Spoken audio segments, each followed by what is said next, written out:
All right, it's 1:45.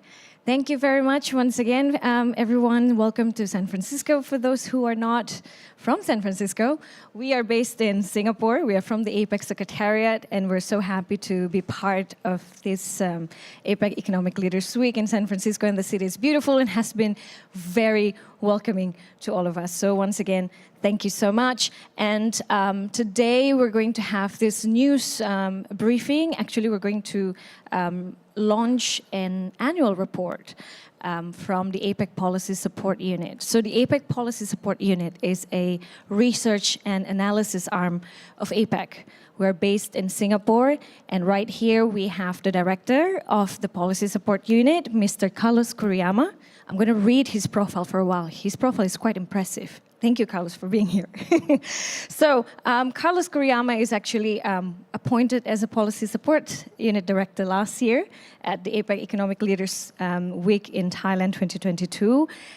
He is Peruvian with a long track record, including he was the former chief trade negotiator and high-level advisor in Peru's Ministry of Foreign Trade and Tourism. And since 2009, Carlos Kuriyama has been serving as a senior analyst within the Policy Support Unit, focusing on trade and investment liberalization, as well as regulatory and structural reform. He also works on the development of one interesting piece of work that we always are very proud to announce. It's called the APEC Women and the Economy Dashboard. Those reports and, of course, the research and economic outlook from the Policy Support Unit supports member economies' efforts to advance women's economic empowerment in the region. So today's briefing will highlight what we called APEC Regional Trends Analysis. You have some of the handout. Some of you might not have it, but don't worry. We'll provide a link to the report right after this. It will be uploaded on the APEC website. Thank you very much for that. So the report, or what we abbreviate as ARTA, APEC loves abbreviations. It is actually will provide you the findings on the direction of the APEC region's trade and growth, economic growth, of course, and policy priorities for building economic inclusion and sustainability, both in the United States and around Asia Pacific.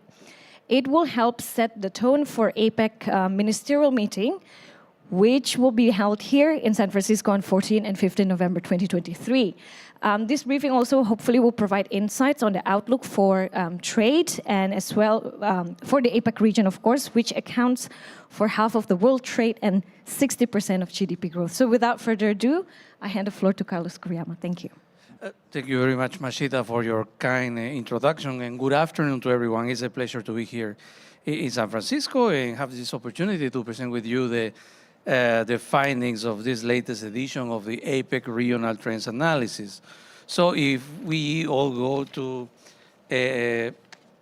slide number 3 of the key points, well, our most recent analysis show 4 main points. The first one is that the APEC economic growth is getting more stable than in previous years, but we can see that economic growth has improved, but we are facing some downside risks, and there are some uncertainties that may be prevailing.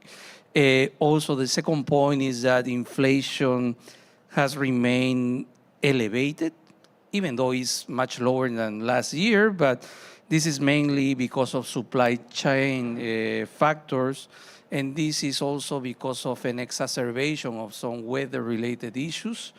The third point is that geoeconomic fragmentation and trade protectionism they are definitely a threat to the future of trade. And the final point is that over a long term, we need to look at demographics, because this is starting to have certain influence on how much we can grow. So we have a growing elderly population in the Asia-Pacific region, and this is presenting challenges for healthcare systems, for labor markets, and social support network. If we go to the next slide on GDP growth, we can see that the GDP growth was higher at 3.3% in the first half of 2023 from 2.9% a year ago, the first half of 2022. So this is explained in part because of the rebounding tourism and also more domestic consumption. This is driving the economic activity in the APEC region. However, growth is uneven across the region. So in the next slide about the GDP growth, the outlook, we can see that for this year, the APEC region is expected to grow in around 3.3% for the whole year.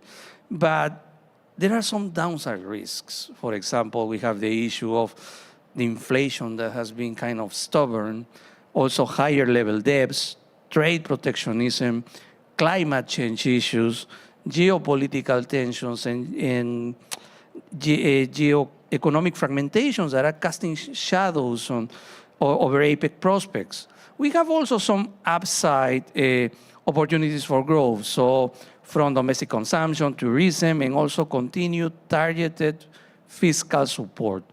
So from 2024 and in the medium term, I would say that growth in APEC will stabilize to a range of 2.8 to 2.9% annually.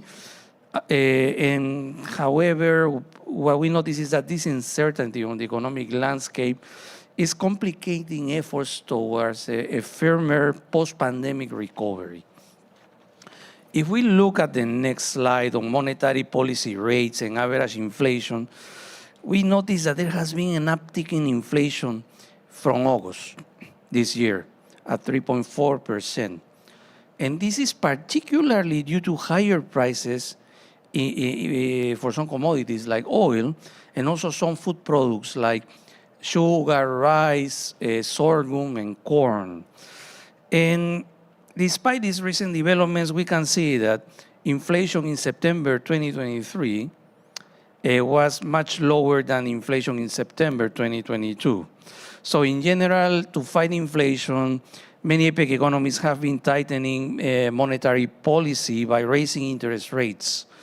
And compared to the levels at the end of 2022, we can see that interest rates went up between 0.25 to 1.25% percentage points in most APEC economies. But we have some few economies that have opted to reduce monetary policy rates to boost economic activity, because the issue about higher interest rates is that could slow down economic activity. The next slide is about oil prices, energy prices, food prices. In the case of oil, the price of oil has been around in recent days like 5% higher in comparison to a year ago.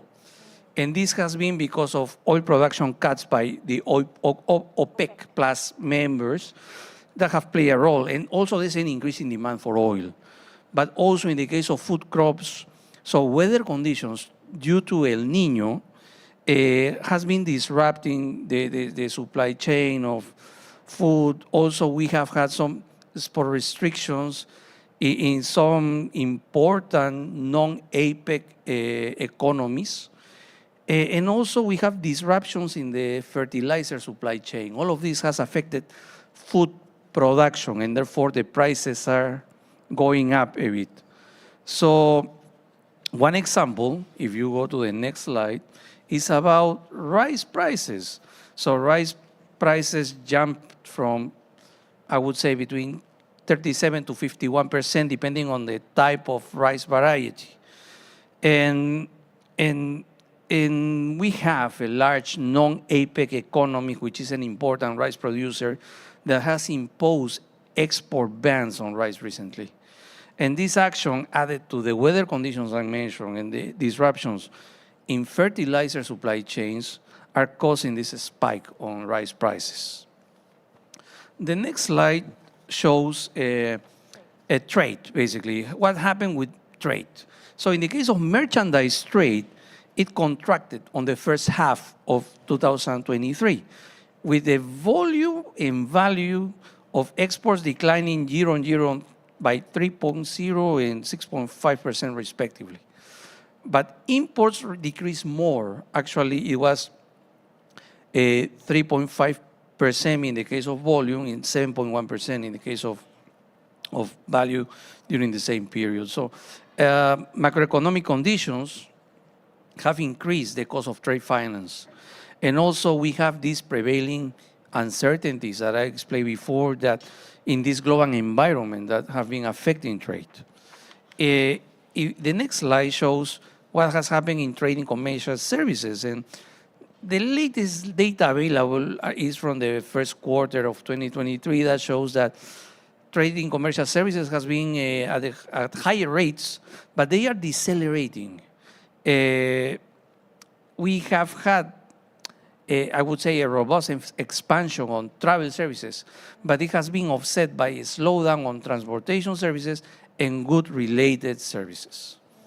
The next slide shows the outlook for trade. So for 2024 and subsequent years, we are expecting a more optimistic trade outlook in the APEC region. And so I think we are going to expect a more stable economic growth rates, and this is also influencing on trade. But my concern is that the risk of geoeconomic fragmentation may slow these rates down. You can see also in the next slide the concerns that we have in terms of trade protectionism. So there has been an increase in trade restrictive measures, in the accumulation of trade restrictive measures, and also trade remedies.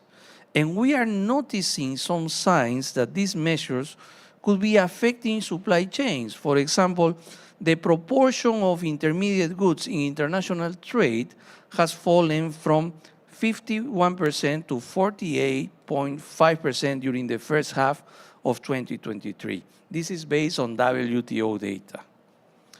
And also looking ahead, I think we need to look at the shifting demographics. This is a critical concern with potential costs to the APEC region. So this is the next slide.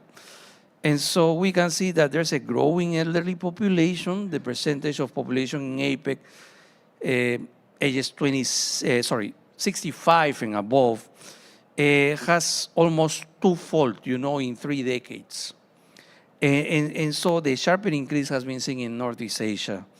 And also adding to this, the share of the young population, ages 0 to 14 years old, declined in APEC during the same period from 28% to 19%. So this demographic shift is presenting several challenges, right? Over the long term, we have an aging population, which means that we need to have a higher expenditure on healthcare, pensions, social security costs. Also, there's a shrinking workforce that this can lead to labor shortages, also economic stagnation, and at the same time, we have lower rates. So in this context, the proportion of individuals in the working age will fall in the future, and these individuals will have to face a greater burden supporting a growing elderly population. So that's something that could, I would say, slow down growth in the years to come. So what we need to do, I would say, to conclude, we need a balanced mix of government policies. This is very important, and we need multilateral cooperation in order to move forward. So we need a transparent monetary policy. So we need timely communication to manage expectations. Also, we need a targeted fiscal policy. So we need fiscal management in a very prudent way. But we also need to rebuild fiscal buffers because governments have spent too much because of the pandemic. And we need to protect the vulnerable. So we need to be we need to target, the populations that are mostly vulnerable. We also need to have a proactive approach to aging. We need to think about that. For example, in some Asian economies, ministries of education are already thinking about closing schools because there are not enough students in certain districts. And finally, what we need to do is to enhance regional cooperation. So we have global problems, therefore we need global solutions. And that's the key, the multilateral coordination for tackle trade protectionism, climate change issues, rising the green economy transition, and also supply chain risk disruptions. So I think I'll leave it here. I think I spoke too much, and I look forward to hear your questions, your comments. Thank you so much. Thank you very much, Carlos, for that insight on the region's outlook and economic outlook policies. And I think especially interesting on the demographic change. We think that in some of the APEC economies, they actually have a demographic benefit, or that some APEC economies have more younger population than others, but we can see that it is actually the other way around. I'm going to have now open the floor for any questions. If you have, yes, I can see you straight away. And I've got my friend Randy here running around for the microphone. Thank you very much. Please mention your name and your media outlet. And yes, please, thank you. Hi, thank you. David Lauder with Reuters News Service in Washington, D.C. So I had a couple questions. On the growth outlook, GDP growth outlook, it drops off next year from this year, 3.3 to 2.8%. It looks like, or around that. So what is driving that? Is that largely the U.S. slowing down? What is China's component? What does it look like outside of those two big top two economies? And then also, you mentioned the risk of geopolitical fragmentation. Do you see that as driving this sort of maybe a bit of a decline after 24 in the trade volume growth? And what do you need to see from President Biden and President Xi at this meeting to try and prevent that? A lot of questions, sorry. Yeah. Thank you very much, David. For Reuters, I think I saw one here. I'm just going to collect. Yes, please. Here, in front here, Ren. Thank you very much. Here you go. I'm Jim Herlihy. I'm with the San Francisco Experience podcast. Very quick question. Was any of your data able to show increased foreign direct investments in specific countries such as Vietnam, Indonesia, Philippines, Malaysia, Thailand, specifically with regard to friend-shoring policies? So increased FDI as a result of friend-shoring policies during the 2022-2023 period. Thank you very much, James. Carlos, can Okay. we take these two first? Yeah, thank you so much. I would say the reason why for next year, right, the growth outlook is a little bit, the rates will be a little bit slower, is because the largest economies in APEC are not growing as it was initially expected. So there has been a revision on those figures. In the case of, for example, China, it has taken longer to recover from the pandemic. So their reopening also is taking place, but the economy has not recovered as initially expected. It's recovering, but it's taking probably a bit longer. And then in the case of other economies, the U.S., we have issues on concerns on inflation. Interest rates have been going up, and so that has affected. I would say for what we expect this year, I think in terms of U.S. and China, the dynamics, I think a stable relationship within U.S. and China is a win-win situation for everyone. I think these two APEC economies are the two largest economies in the world, and it makes a lot of sense for them to work together. And in fact, if we look at the trade flows between U.S. and China, I would say the latest numbers have been about $758 billion of trade in goods and services, right? And this is the highest level of trade in history between U.S. and China, and despite all this political rhetoric. So in reality, that's not coinciding with what is happening in reality, right? So it shows that how important it is to re-engage, de-risk, and avoid decoupling. So, and in terms of FDI, this is not in this report, but we have been looking at some of the data, and actually what we are noticing is that the share of FDI, the inward flows, right, the arriving to Asia, this share is growing in Southeast Asia and is diminishing in Northeast Asia, particularly China. We need to look at the nitty-gritty. some experts say, yeah, it's about decoupling or friendshoring or reshoring. But in my view, it's also about macroeconomics. In microeconomics, what's happening? Basically, cost of living is increasing in China. The production costs are not as cheap as 10 years ago in China. And so many companies would like to keep comparative advantage and they are moving out somewhere else. So we noticed that 10, 15 years ago, yeah, everybody was talking about, oh, textiles, apparel, footwear. Where is it coming? It's coming from China. Now, where is it coming? It's coming from Southeast Asia, like Vietnam, or South Asia, like India, Bangladesh, among others. Yeah.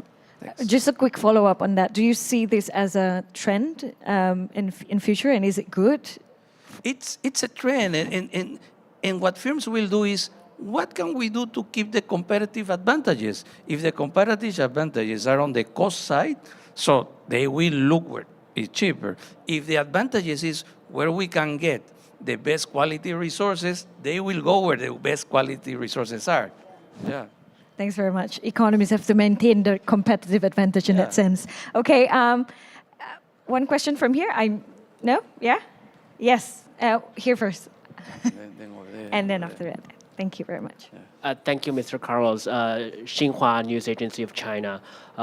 My question, actually, my colleague's question as well, is that on the one hand, you said APEC is to work toward anti-protectionism and to prevent further disruption of supply chain. But on the other hand, the United States is championing the APEF.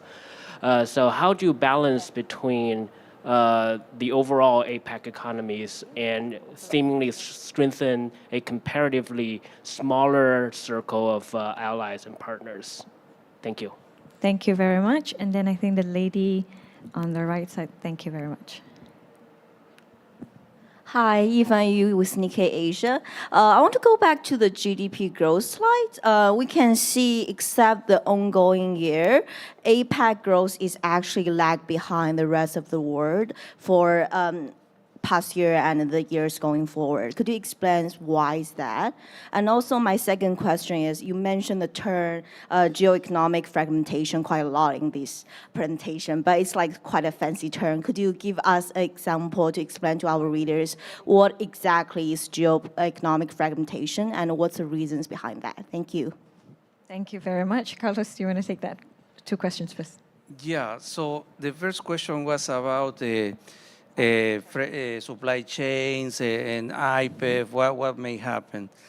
Well, IPEF is still under negotiation, so I would say it would be good to have a look at what are going to be the final text and see what IPEF will have in order to provide an opinion. So at this point, I would be prudent and wait what would be the final outcome for IPEF. But what I think it's important that anything what economists decide, they have to follow the principles of free and open trade. That's very important, and that would provide a win-win situation for everyone.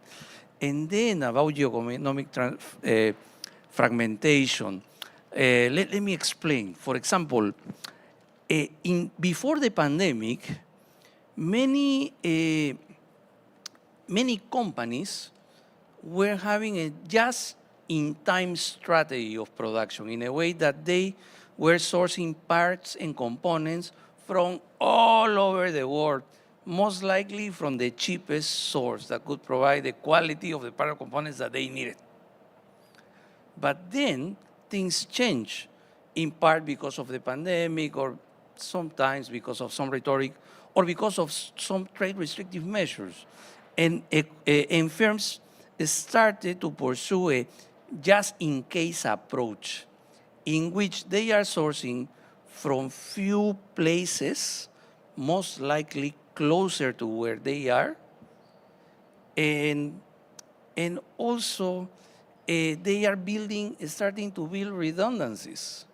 And so at the end, what is happening is that they are starting to shift a little bit trade, right, between partners. And so that's the economic fragmentation, because at the end, companies used to rely from the rest of the world based on the business model, but now the business model is shifting a bit to rely on few partners and let's say in the vicinity in general, right? That's yeah. And I think the other question from Nikkei is about the GDP growth in the coming future is below sorry. the rest of the world. Yeah, well, I think this is also because of the level of development of the APEC economy. So on average, the level of development in APEC is higher than in the rest of the world. So those that are that have, let's say, also higher income levels usually grow in percentage terms at lower rates. But if we monetize that in US dollars, millions of dollars is much more. Yeah, it's just that. Counting Yeah. process. Thank you very much, Carlos. Do we have any more questions? Yes, please, gentlemen on that side. And then after that, I'm coming to you, Jose. Thank you. Thank you so much for taking my question. Ivan Pilchik of TASS News Agency. So, well, may I ask how much trade and growth outlook is specifically affected by the sanctions imposed by the US and its allies against Russia and against China? Thank you so much. I don't have a number, but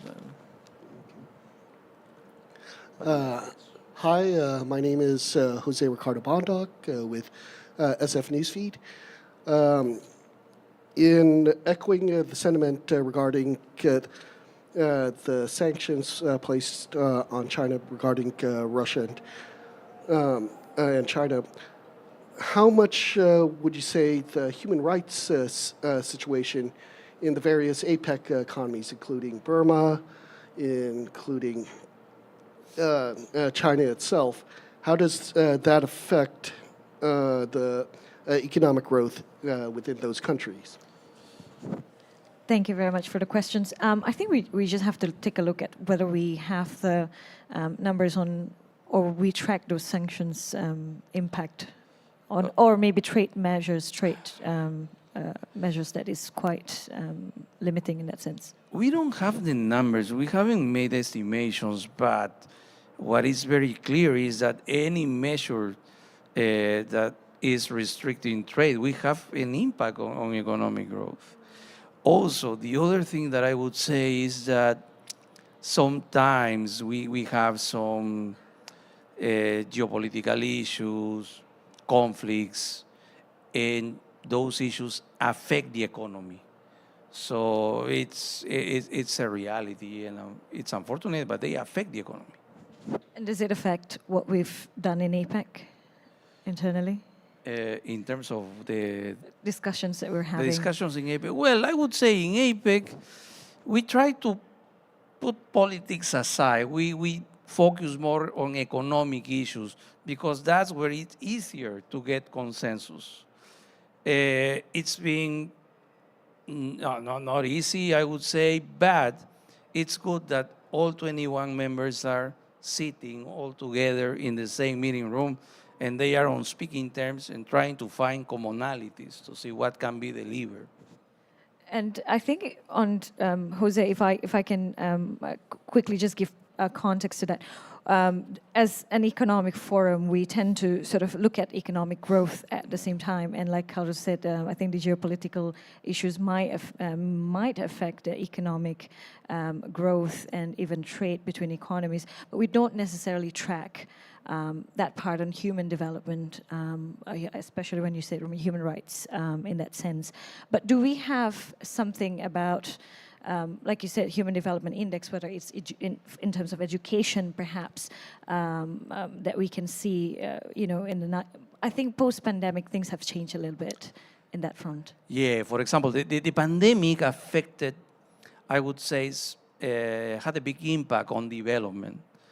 And I think, for example, in some economies, in particular APEC developing economies, there will be, I would say, some educational gap, I would say even generational gap, in a way that some of those new generations, I mean, were directly affected by the pandemic and couldn't have access to proper education.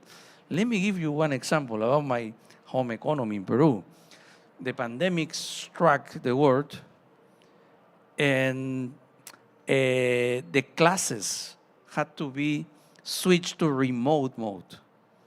But unfortunately in Peru, not every household had access to tablets, to computers, even smartphones. Some of them couldn't even have access to internet. It was impossible to meet in person because of the pandemic and the restrictions, lockdowns, or social distancing measures. And so at the end, what happened that about 100,000 kids, in school age, had to stop studying because they didn't have the means. So that's gonna put them behind, and to catch up is gonna be a big, big, big issue. Huh? Thanks. Do we have any other questions? We have room for one more. If that's okay, I'm just going to take that. Yes. That's one more. Almost at the countdown. Hi, Thanks, David. Yeah, David go Lauder ahead. again with Reuters. Just on the geopolitical issue front, you mentioned you try to avoid to keep out of that, keep to economics, but is that getting harder and harder as trade restrictions are increasing, national security policies are increasing, that is it more difficult to kind of separate that geopolitical from the economics here? Thank you. I would say, good question. I think the world is getting more globalized, and therefore we rely more from one another. And therefore, I mean, these geopolitical issues affect, the economy more than before.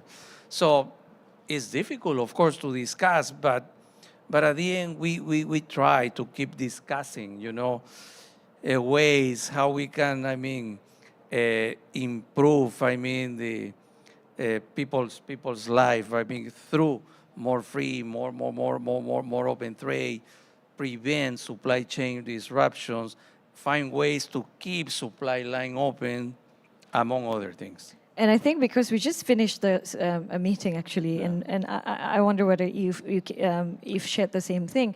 We've heard about this from member economies around the room. They want the same thing, isn't it? Exactly. So the discussions at the concluding senior official meeting were basically on these economic issues.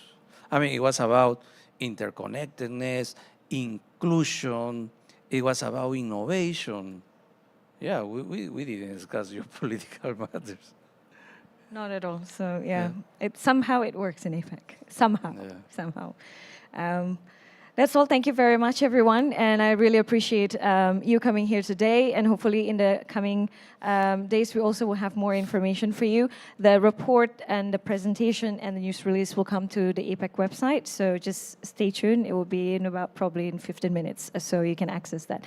If you have any questions, please just send an email to media@apec.org. Thank you so much, Carlos, again, for My pleasure. for being here. Thanks for coming. Thank you for coming, ladies and gentlemen.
Minister Sri Mulyani, thank you for joining us here in San Francisco for the APEC ministerial meetings. This is a particularly exciting time for bilateral relations between the United States and Indonesia, as the timing of our ministerial coincides with President Jokowi's visit to Washington, marking a new phase of bilateral cooperation and friendship between the world's second and third largest democracies. I'd like to thank Indonesia for your strong support of the United States APEC host year and your collaboration on key policy areas, including sustainable finance,